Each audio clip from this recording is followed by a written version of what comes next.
I woke up at 3 a.m. with Alexander Hamilton's last words still ringing in my ears.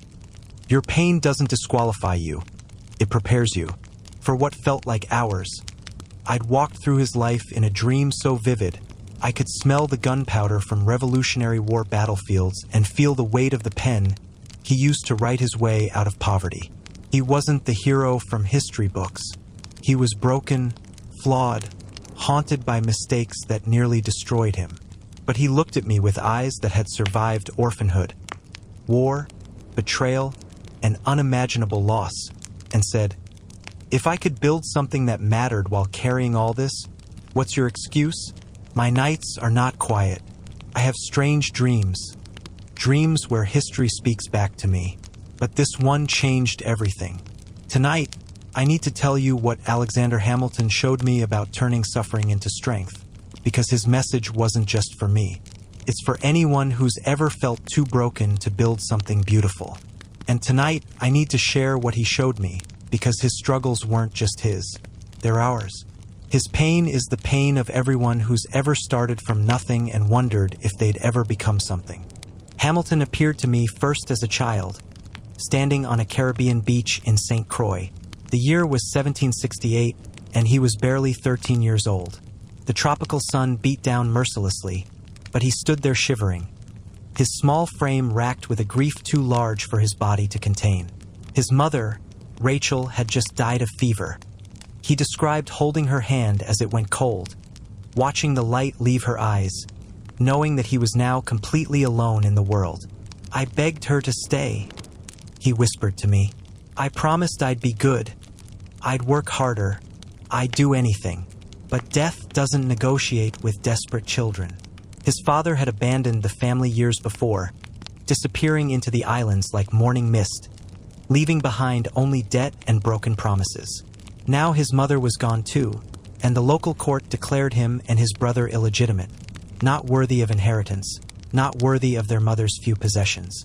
They took even her books, he told me, his voice thick with an old anger that hadn't diminished across the centuries.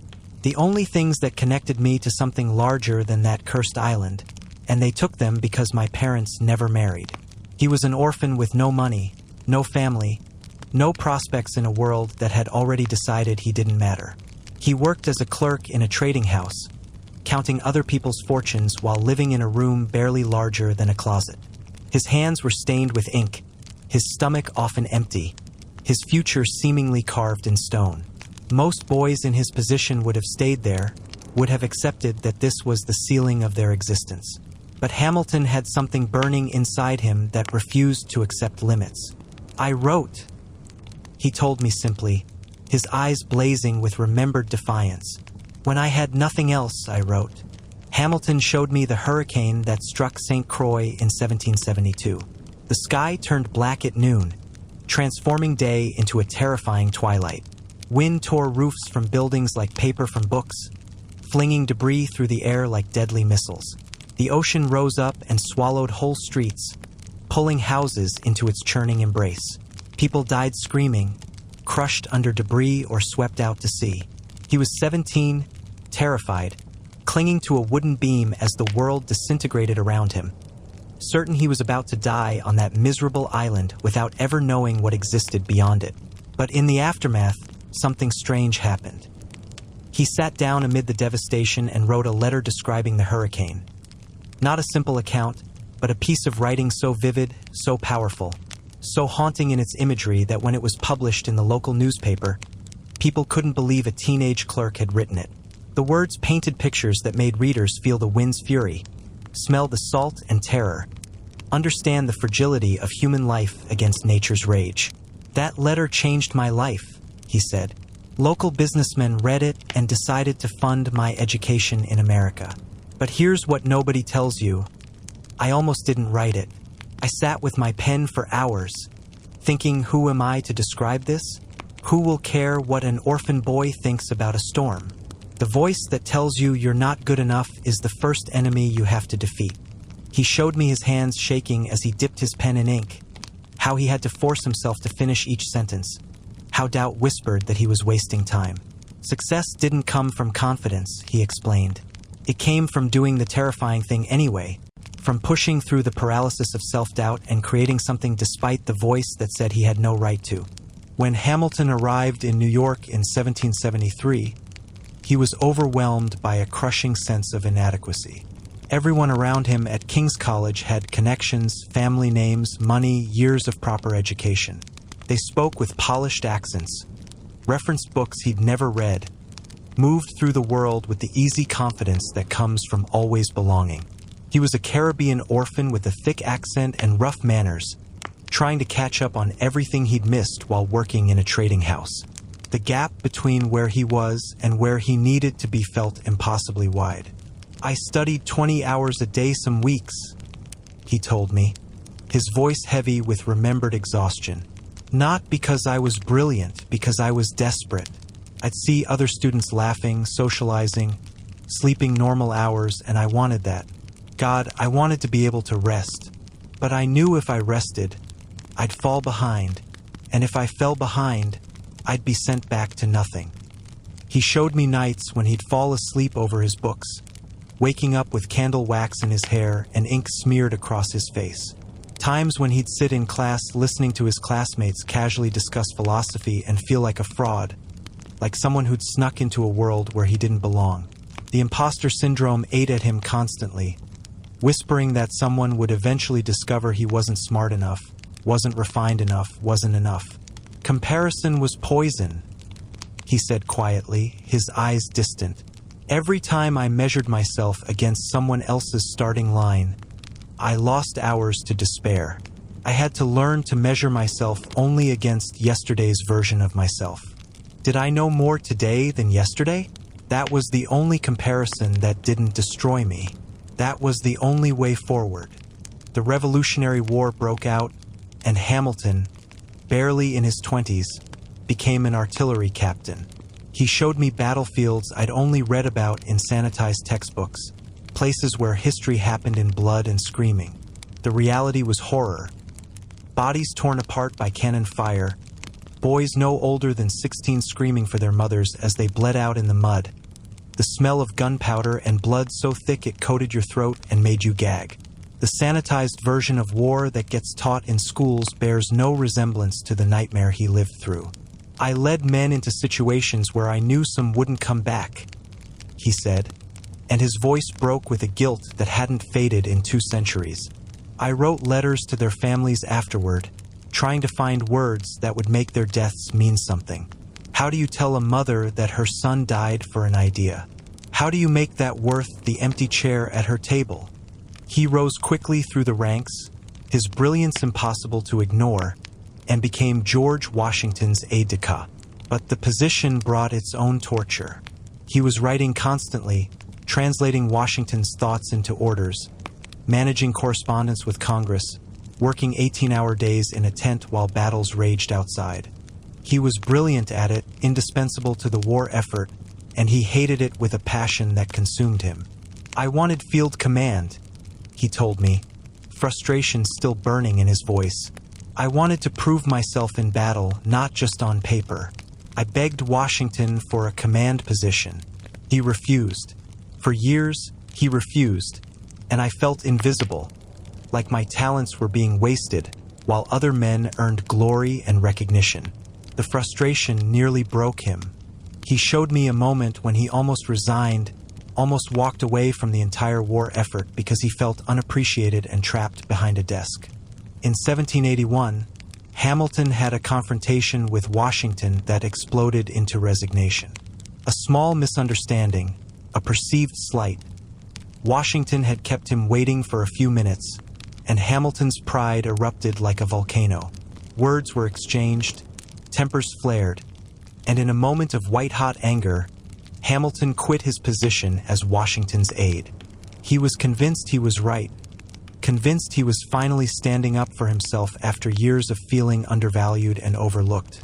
"I was an idiot," he told me flatly, shaking his head at his younger self's foolishness. "Washington was trying to fight a war against the most powerful military on earth, and I made it about my bruised feelings.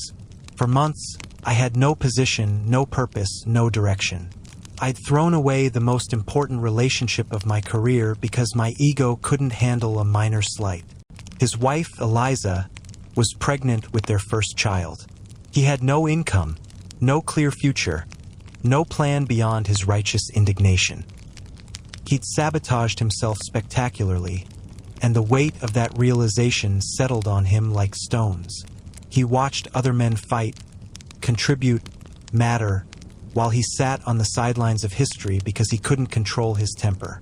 That's when I learned that being right isn't the same as being wise, he said, his voice filled with hard-earned wisdom. Sometimes the strongest thing you can do is swallow your pride, admit you overreacted, and ask for another chance. Strength isn't always about standing your ground. Sometimes it's about recognizing when you're standing on the wrong ground. Eventually, he did get his field command at the Battle of Yorktown, where he led a successful nighttime assault that helped end the war and secure American independence. But that victory, that moment of glory he'd craved, came only after he'd learned humility the hard way. After the war, Hamilton faced perhaps his greatest challenge: creating an economic system for a new nation that had no infrastructure, no credit, massive war debts, and 13 states that could barely cooperate on anything. He was appointed the first Secretary of the Treasury, and people expected him to perform a miracle. The weight of an entire nation's financial future rested on his shoulders, and failure wasn't just professional embarrassment. It could mean the collapse of everything they'd fought for. I would wake up at 4 in the morning, sick with anxiety, he told me, his face gray with the memory. The weight of it, if I failed, the entire American experiment could collapse. We'd fought for independence, but independence means nothing if you can't feed your people, pay your debts, build something that lasts. I was terrified every single day. He showed me endless nights at his desk, writing reports that most people never read and fewer understood. He was fighting with Thomas Jefferson and James Madison over every decision, every policy, every vision for what America should become. Creating the national bank, establishing federal credit, assuming state debts, negotiating with states that wanted to protect their own interests above the national good. Every proposal met fierce resistance. Politics is uglier than war, he said, bitterness creeping into his voice. In war, you know who your enemies are. They wear different uniforms. In politics, your allies will smile at dinner while planning to destroy your reputation in tomorrow's newspaper. He was called a monarchist, an elitist, a tyrant, by men who'd fought beside him in the Revolution, men he'd considered friends. The betrayal cut deeper than any battlefield wound. Jefferson and Madison, once allies, became his fiercest opponents, questioning his motives and attacking his character. He was building the foundation of American prosperity while being vilified as a threat to democracy itself. In 1791, Hamilton made a catastrophic mistake. He had an affair with Maria Reynolds, a woman who claimed to need help because her husband had abandoned her. She appeared at his door with tears in her eyes and a story of desperation, and Hamilton, despite everything he had to lose, made a choice that would haunt him.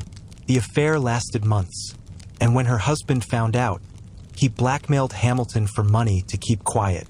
Hamilton paid again and again, trapped in a web of his own making. I was weak, Hamilton told me, his shame still palpable across centuries. I had everything: a brilliant wife, beautiful children, a position of power, and I risked it all for something meaningless. The guilt was crushing. Every time I looked at Eliza, I felt like a traitor. Years later, his political enemies got hold of the story and prepared to accuse him of financial corruption, of using treasury funds for the payments. To clear his name of financial wrongdoing, Hamilton did something almost unthinkable. He published a pamphlet confessing to the affair in explicit detail. He laid bare his infidelity to protect his professional honor. I destroyed my reputation to save my honor, he said. I humiliated my wife, my children, myself. All because I'd made a choice I couldn't take back. Some mistakes you don't recover from. You just learn to carry them. Eliza forgave him eventually, but the wound never fully healed. He showed me her face when she read the pamphlet, a pain so deep it seemed to hollow her out. "That's the real cost of selfishness," he said quietly. "Not what it does to you, but what it does to people who love you." In 1801, Hamilton's oldest son, Philip, was killed in a duel defending his father's honor. Philip was 19 years old, brilliant and passionate, with his whole life stretching before him like an unwritten page. He'd confronted a man who insulted Alexander Hamilton in public, and the confrontation escalated into a duel that Philip couldn't walk away from without dishonoring his family name. Hamilton showed me the moment he heard the news, the way his knees buckled, how the world seemed to tilt and lose all color. The sound that came out of him wasn't a scream. It was something deeper, more primal, a broken animal sound of grief that seemed torn from his very soul. "I taught him to value honor above safety," Hamilton whispered, his voice barely audible. "He died because of the world I built, the values I instilled in him, the culture of honor I participated in." How do you live with that? How do you wake up every morning knowing your son is dead because he was trying to protect your name? Eliza suffered a mental breakdown, her grief so profound it shattered her mind for months. Their daughter, Angelica, lost her sanity to grief and never fully recovered, spending the rest of her life in a childlike state. The Hamilton household became a place of ghosts and silence, where laughter had once filled every room. "I couldn't write anymore," he told me. "Words had always been my weapon, my salvation, my way of making sense of chaos. And suddenly they meant nothing. What essay could bring back my son? What economic theory could heal my wife? What brilliant argument could undo what I'd done?" He showed me himself sitting in Philip's room, holding his son's belongings, wondering if everything he'd built was worth this unbearable cost. On July 11th, 1804, Hamilton stood on the dueling grounds in Weehawken, New Jersey, facing Aaron Burr across a small clearing. The morning mist hung low over the Hudson River, and the air felt heavy with inevitability. He had decided not to fire at Burr, either to waste his shot deliberately or not fire at all. After losing Philip to a duel, he couldn't bring himself to take another father's son, another wife's husband. "I was tired," he told me, his voice carrying the weight of 49 years of struggle. "Tired of fighting, tired of the cost of ambition, tired of carrying all this weight. Part of me wanted it to end." Burr's bullet tore through him, shattering his spine. He died the next day, in agony, surrounded by his family. Eliza held his hand as he had once held his mother's, watching the light fade from his eyes. The circle was complete. "I don't know if I'd call my life a success," he said to me at the end of our dream. "I built systems that outlasted me, financial institutions that still function today. I wrote words that still matter, but I also hurt people I loved.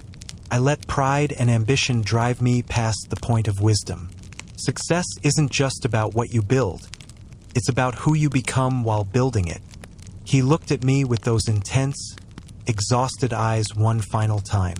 "You'll face your own hurricanes, your own moments of wanting to quit, your own mistakes that feel unforgivable. Here's what I learned. You don't have to be perfect to matter. You don't have to have it all figured out to start building. You just have to refuse to let your past define your future.